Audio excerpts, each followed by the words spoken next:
improvement in our execution and detail.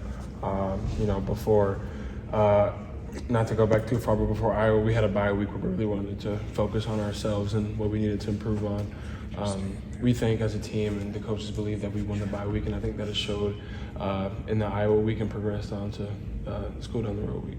And that with Indiana, when they're a little bit more passive, explosive, what's the challenge you see there? Kind of flipping from Iowa, Michigan type of offense. Yeah, same thing. I mean, it's going to have to just depend on a lot of our execution and detail and communicating with one another. Well, you mentioned that bye week. Was there anything that you guys learned about yourselves that's led to these last couple of weeks that you just, when you're on the treadmill of the first six, you just can't really dive into? Is there anything that you can attribute to that? Yeah, I mean, it's that's kind of like the reason for the bye week. You want to go into the bye week, look at your tendencies, look and see what you're doing well as a defense, look and see what you're not doing so well, and use that bye week as a time to improve on the things that you aren't doing well and to keep improving on the things that you are doing well. We thought Jordan didn't miss the first half this week. So you guys have been deep at the position, but what's the outlook there? Being down a captain for 30 minutes. Yeah, very unfortunate. A little bit of a crazy call in my opinion. But we got to keep pushing on, keep moving on. We'll miss him in the first half, but we're going to keep preparing out to the week and get ready for him to contribute like he always does in the second half. How much is targeting on your mind when you're going in to make a tackle in real time in a game like that? Do you think that? I mean, you obviously know if you spear somebody, you're going to get thrown out, but it seems like if there's any head contact first, how much are you thinking about that when you're making tackles? We practice making the right form tackles, so it's not like something that I'm not going into a tackle like, oh, I need to keep my head up, but it's just something that we practice and it becomes routine.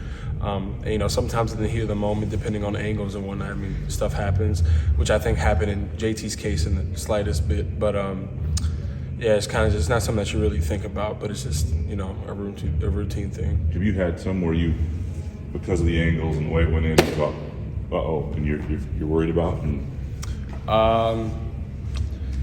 I guess maybe the was a necessary roughness I had at FAU where he was sliding. I see that almost just as much as I see JT's penalty last week, where it's not really one of those calls that we would agree with, but that's the closest thing that I can think of. We talk about leadership. Can you tell us a little bit about what sideline leadership looks like when someone like Jordan has to go out, and then what does locker room leadership look like after a tough emotional loss?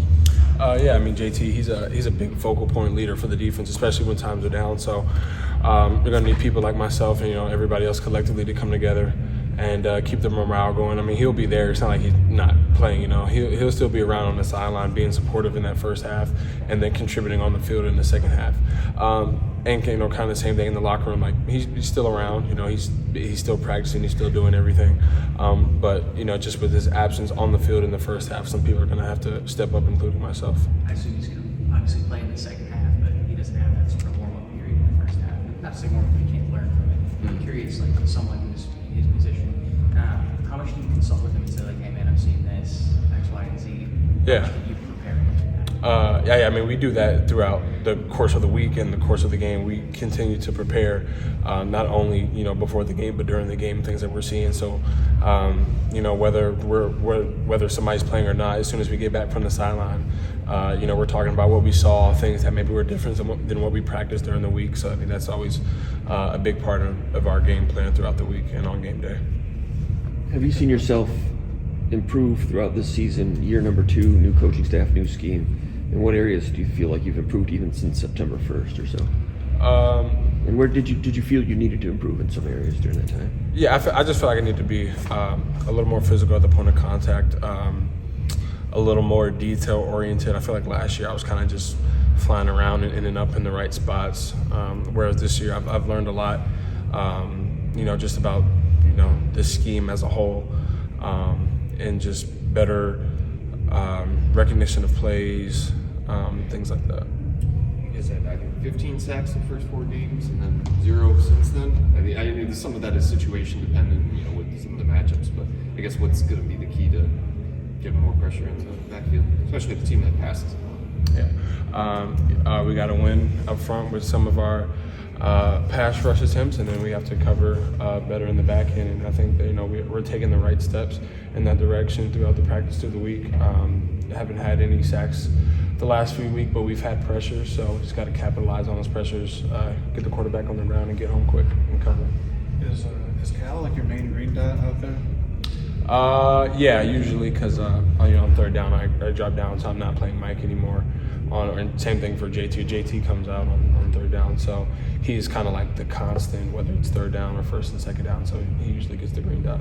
Turner usually has it? No, Cal. Oh, Cal is the constant. Because I noticed, I think I saw Jordan put it on like 2 snaps before he got dumped out there. Yeah. And then, so I just didn't know if that was going to affect communication or anything for you guys this week. But Yeah, no. Usually, unless we switch up. The rotation changes every few series or so. So it honestly just depends on the rotation. But usually it's whoever is in on third down that series. That's who has the green dot.